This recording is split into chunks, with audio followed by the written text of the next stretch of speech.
अंजनानंदनं वीरं जानकी शोकनाशनं कपीशमक्षहन्तारं वन्दे लंका भयंकरं गोष्पदीकृतबारीशं मस्कीकृतराक्षसं रामायण महामालारत्नं वन्दे अनिलात्मजं माता रामो मत्पिता रामचंद्रः स्वामी रामो मत्सखा रामचंद्रः सर्वस्वं मे रामचंद्रो दयालु नान्यं जाने नैव जाने न जाने सच्चिदानंद रूपाय विश्वोत्पत्त्यादि हेतवे तापत्रय विनाशाय श्री कृष्णाय वयम नमः।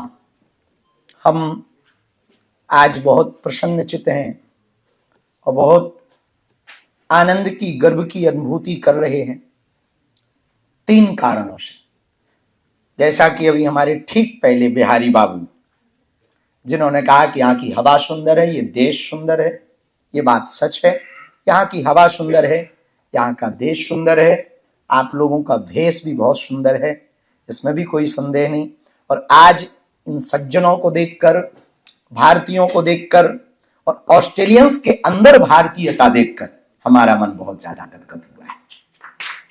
आज के इस NSW पार्लियामेंट में, यहाँ की पार्लियामेंट में ठीक पूर्व में कैली सलोन मेंबर ऑफ पार्लियामेंट थे, वॉरेन किर्बी वो भी मेंबर ऑफ पार्लियामेंट थे, leader of opposition. Dev Sharma ठीक अभी अभी उनका कोई कार्य था तो वो निकले, वो भी सेनेटर न्यू साउथ वेल्स के, वो भी यहाँ थे। और अभी सामने में हमें प्रसन्नता है कि हमारे काउंसलर साहब श्री समीर पांडे जी भी विराजमान हैं और श्रीनी काउंसलर साहब भी विराजमान हैं और रतन कौर विकी जी भी विराजमान हैं, साथ ही साथ सुमन शाह जी भी विराजमान हैं। उनका भी हम बहुत बहुत स्वागत करते हैं। श्री योगेश खट्टर जी और साईं प्रवस्तु जो हिंदू काउंसिलिंग ऑस्ट्रेलिया के एवं हरे कृष्णा महामंत्र परिवार से भी विराजमान है, इस्कॉन परिवार, स्वामी नारायण परिवार से भी विराजमान है, सनातन परंपरा से विराजमान है। सच ये है कि हम लोगों के नाम अलग अलग हैं, पंथ अलग अलग हैं, मत अलग अलग हैं, विचार अलग अलग हैं, पर हम सब भारतीय हैं। लेकिन अब विदेशियों की बात करें, उसके ठीक पूर्व में हमारे पूर्व में बोल के गए चार्ल्स कार्ली साहब, क्या अद्भुत बोले, पूरी महफिल लूट ली। और बड़ा मतलब इसको कहते हैं कि मीठी मीठी दवाई के साथ, मीठी मीठी गोली के साथ दवाई खिलाना। बच्चे जब दवा नहीं खाते हैं तो माताएं क्या करती हैं, बेटा ये हनी है, शहद, ये खा लो। तो बच्चा हनी के चक्कर में खा जाता है। कई लोग दो चीजें दवा छोटे बच्चे जो होते हैं उन्हें दो मार्ग दिए जाते, या तो हनी या मनी। तो बच्चे फिर वो मीठे के चक्कर में खा जाते हैं और उनका रोग ठीक हो जाता है या बीमारी ठीक हो जाती है। तो बहुत अद्भुत बात हमसे पूर्व में आपने भी कही। आप सब, हम सब और यहाँ के लोग आज, जैसा कि काउंसलर साहब ने कहा, बहुत बड़ा दिन है। तमिल, बंगाली यहाँ का नव वर्ष है और साथ में पंजाब परंपरा में रहने वाले पंजाब प्रांत के जितने लोग जहां जहां पूरी दुनिया में रहते हैं बैसाखी मना रहे हैं। तो इन सब का न्यू ईयर है। हम सबको बैसाखी की भी शुभकामनाएं दे रहे और नववर्ष की भी शुभकामनाएं दे रहे। सब कुछ नया नया हो। एक दो बातें हम कहना चाहेंगे, शायद आपको थोड़ा समय लग सकता, पर हम एक बात कहना चाह रहे हैं। हम लोगों के तन अलग अलग हैं, देश अलग अलग हैं। ऑस्ट्रेलिया है आपका देश, भारत हमारी भूमि है, लेकिन एक बात हम कहना चाहेंगे, आसमान सबका एक है। देश अलग है पर आसमान एक है। हम लोगों के रंग यानी कलर बहुत अलग अलग हैं पर खून एक है। हम सब मानव हैं, हमारे अंदर भी मानवता है, आपके अंदर भी मानवता है और हम चाहते हैं इस पूरी दुनिया में बहुत इंसान है पर उनकी इंसानियत खत्म हो रही है। अंदर से वो इंसानियत का भाव शून्य होता जा रहा है। आज का ये संवाद NSW पार्लियामेंट का संवाद हम आप सबके बीच सिर्फ एक विषय को लेकर के आए हैं, जो अपना निवेदन करने के लिए आए हैं। जो मूल भारतीय हैं उनसे तो कहेंगे कि आप सब कुछ त्यागना, पर भारतीय परंपरा मत त्यागना, क्योंकि भारत ने हंसना सिखाया है, भारत ने जीना सिखाया है, भारत ने शांति सिखाई है, भारत ने सद्भाव सिखाया है और भारत ने जीवन जिए कैसे बहुत लोगों ने पढ़ाया है, पर हमारे भारत ने सिखाया है। पूरी दुनिया के यूनिवर्सिटियों में पढ़ाया गया, पर हमारे भारत में जीना सिखाया गया। जीना कैसे चाहिए ये बहुत महत्वपूर्ण है और हमारे भारत में से तीन चीजें बड़ी महत्वपूर्ण है हमारे भारत की, हमारे अध्यात्म की, पहला शांति, दूसरा प्रसन्नता और तीसरी सद्भावना। हमारी सनातनी और भारत परंपरा, हमारी वैदिक परंपरा, अध्यात्म परंपरा पहला तो शांति सिखाती है। और अब बड़ी अद्भुत बात है, पूरी दुनिया के राष्ट्राध्यक्ष लड़ रहे हैं अशांति फैलाकर शांति पाने के लिए। युद्ध से शांति ना हो सकेगी, युद्ध से तो सिर्फ विनाश हो पाएगा। अच्छा, गजब की बात देखो, कितनी मजाक की बात है कि वो इसलिए लड़ रहे हैं कि शांति स्थापित। यूं कहें कि एक व्यक्ति कह रहा था कि शुगर की दवाई शुगर खा करके करवाते, शुगर का इलाज भी शक्कर खा करके किया जाए। ऐसे ही कुछ वर्तमान में राष्ट्राध्यक्ष कई देशों के ऐसा कर रहे हैं। शांति युद्ध से ना होगी, शांति तो आत्मा से होगी। और हम यहाँ की पार्लियामेंट में खड़े हैं तो यहाँ के जितने भी सांसद यहाँ इस पार्लियामेंट में अभी ठीक विराजित है या बैठेंगे, या फिर विपक्ष है या पक्ष है, अपोजिशन पार्टी है या वर्तमान की, हम दोनों को यदि कोई हमारी इंग्लिश में ट्रांसलेट करके पहुंचाए, एक बात हम पहुंचाएंगे, यदि संसदों में शांति स्थापित हो जाएगी तो देशों में शांति स्थापित हो जाएगी। और संसदों में शांति स्थापित तभी हो पाएगी जब दिल में शांति। और दिल में शांति स्थापित करने के लिए हमारे वैदिक परंपरा अध्यात्म का एक सूत्र है, वो है अंतस में जाना। हमारे गुरु ने एक बहुत फिलॉसफी वाला सूत्र दिया था। हमारे गुरु कहते थे, मैं भीतर गया, मैं भीतर गया, मैं भी तर गया। हमारे गुरु का सिद्धांत था, यदि ये अहम हमारा अंदर चला जाए तो हम भी शून्य हो जाएंगे, जीवन जीने का अनुभव आनंद पा पाएंगे। हमारे अंदर का अहम चला जाए। आज लड़ाई किस बात की? अहम की ही तो लड़ाई है। सुपर पावर बनने के चक्कर में सब लड़ रहे हैं। तो शांति प्राप्त हो सकती है, बहुत सरल है, लेकिन हम दुनिया को शांत करने के चक्कर में खुद अशांत हो गए। और हम चाह रहे हैं कि दुनिया शांत तभी हो सकती है जब आप शांत हो।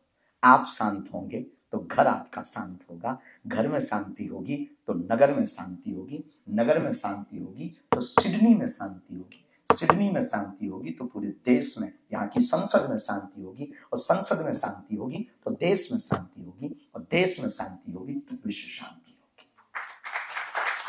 तो विश्व शांति तभी संभव है जब हम खुद से कोशिश करें। लेकिन एक बड़ी अजीबोगरीब बात है, वो ये है कि शांति सब चाहते हैं पर अशांति के साथ शोर मचा करके शांति पाना चाहते हैं। हमसे ठीक पहले जो एक सज्जन ने बोला कि हमें आने वाली पीढ़ी को संभालना है, आपने भी ये बात बोली। उस आने वाली पीढ़ी के लिए एक उपाय है। किसी जगह एक बात, हम घटना से अपनी बात शुरू करें। एक किसी पिंजरे में 4 बंदर बैठे हुए थे। रहे होंगे बंदर भारत के। 4 बंदर बड़े अच्छे थे, बड़े सुंदर थे। उनके सामने एक केले की थैली सामने लटकी हुई थी, एक रस्सी के ऊपर केला लटके हुए थे। जैसे ही बंदरों ने केले को देखा तो भागे, और जैसे ही पहला बंदर, बड़ा वाला जो बंदर था, वो आगे भागा तो उसके ऊपर, चारों के ऊपर ठंडा पानी डाला गया। बेचारा पीछे आ गया। बड़ा वाले बंदर पे ज्यादा पानी डाला गया, वो भी ठंडा, और ठंड थी भयंकर, वो बेचारा पीछे बैठ गया। तो दूसरा बंदर गया, दूसरा गया, जैसे ही आगे बढ़ा और हाथ उसने आगे किया ही नहीं कि फिर ठंडा पानी डाला गया, और फिर चारों पे डाला गया। बस जो आगे बढ़ा था उस पर थोड़ा ज्यादा डाला गया, वो बेचारा वो भी पीछे बैठ गया। चारों बड़े, जब चारों पर पानी डाला गया तो अंत में 1 घंटे बाद ऐसा समय आया कि केले थे और बंदर थे, पर दोनों शांत थे। केले बंदर को देख रहे थे और बंदर केलों को देख रहे थे। आपस में बात कर रहे थे कि जाएं कि ना जाएं। दूसरा बोला जाना ही मत, देखा नहीं जाते हो ठंडा पानी पड़ता है, मारे जाएंगे, अब 2-4 मिनट और पानी पड़ा तो मर गए, इससे बेहतर है भूखे ही रहो। इतने में पिंजरे से एक बंदर को निकाला, एक नया बंदर डाला। 3 पुराने थे पर एक नए बंदर को डाला, और जैसे ही नया बंदर आया तो उसे तो रूल पता नहीं था, नियम पता नहीं था कि यहां क्या तमाशा चल रहा है। तुरंत आगे बढ़ा केले देखकर, तो 3 ने पैर पकड़ लिए, वापस आ जा, क्षमा कर भाई, तुम गया नहीं कि सब पे पानी पड़ेगा, तुझे यहाँ की कहानी पता नहीं है, अभी नया नया है, तू जाएगा खाएगा, और जैसे खाने के लिए हाथ बढ़ाएगा फिर से ठंडा पानी पड़ेगा। और धीरे धीरे एक एक करके सबको निकालते गए, और एक समय ऐसा आया कि चारों बंदर पुराने वाले बाहर हो गए, 4 नए अंदर हो गए, लेकिन केला वही था, बंदर वही थे। वो आगे बढ़ नहीं रहे थे, उसे खा नहीं रहे थे। ये कहानी बड़ी अद्भुत है। यदि हम अपने आप को सुधार लेंगे तो हमारी आने वाली पीढ़ी सुधर जाएगी, बेटे सुधर जाएंगे, बेटों के भी बेटे सुधर जाएंगे और धीरे धीरे पूरा समाज सुधर जाएगा। सब शांति की ओर अग्रसर हो जाएंगे। यदि एक व्यक्ति घर का शांति प्राप्त कर लेगा, एक व्यक्ति यदि सुधर जाएगा तो पूरा परिवार सुधरते देर ना लगेगी। लेकिन वो एक की शुरुआत हमारे आदि जगत गुरु शंकराचार्य ने अद्वैतवाद के सिद्धांत को कहा है। जहां द्वैत मिटाने के शांति मिली। शांति का मतलब क्या? जहां द्वंद्व है वो अशांति है, और जहां द्वंद्व खत्म वहां शांति। ये तेरा और मेरा सबसे ज्यादा अशांति का चक्कर है। ये हमारा हो जाए, ये हो जाए, ये हो जाए, तो मैं अपने नहीं, संसार क्या अपना हो जाए।